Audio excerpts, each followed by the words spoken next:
다음을 주장한 고대 서양 사상가의 입장으로 옳은 것만을 보기에서 있는 대로 고른 것은 피리 연주자 같은 기술자의 조음은 그가 행하는 기능에 있다. 손, 발, 눈 같은 자연적 기관들의 조음도 동식물 같은 자연적 존재들의 조음도 각각의 기능에 있다. 한 사물이 자신의 기능을 잘 수행하도록 해주는 탁월성을 갖추는 것, 그리고 실제로 잘 수행하는 것이 그 사물의 목적이다. 각 기술적 행위나 자연적 기관들의 목적이 있듯 인간이든 국가든 각각의 존재에는 고유한 목적이 깃들어 있다. 자, 이 사상가는 아리스토텔레스입니다. 아리스토텔레스는 목적론적 관점에서 모든 것들은 각자 나름의 목적이 있음을 이야기하고 있습니다. 그런데 이 각자 가지고 있는 목적은 무엇을 통해 파악할 수 있느냐? 각자 어떠한 기능을 가지고 있느냐를 살펴보면 된다고 봅니다.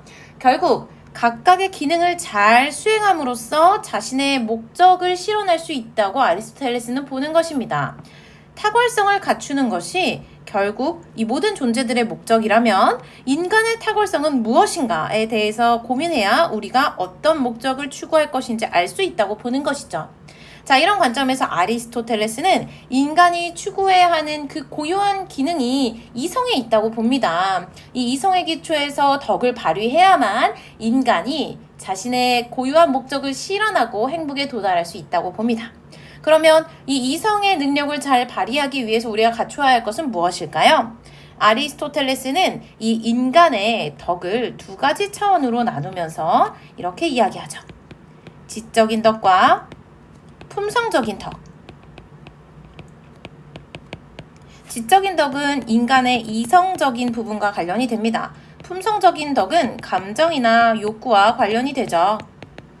그리고 이때 지적인 덕과 같은 경우에는 학문적인 인식이라던가 직관이라던가 기회나 이 철학적 지혜, 실천적 지혜 등 주로 5가지 요소로 이야기가 됩니다. 이성의 탁월성을 발휘하기 위한 지적인 덕을 교육을 통해 우리가 습득해야 함은 물론이고 이 이성의 기초에서 특히 실천적 지혜의 기초에서 우리의 감정이나 욕구도 다스려야 한다는 것을 강조합니다. 자, 그러면 이런 아리스토텔레스의 입장에 대해서 올바르게 설명하고 있는 보기는 무엇일까요?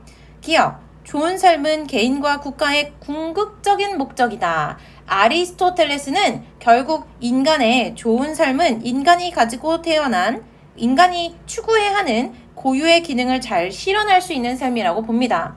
인간만이 가지고 있는 이성의 능력을 탁월하게 발휘할 수 있는 삶은 좋은 삶입니다. 그래서 이 개인과 국가는 결국 좋은 삶을 수행하기 위한 고유한 기능의 탁월성을 발휘하기 위한 목적을 가져야 한다고 보는 것이죠.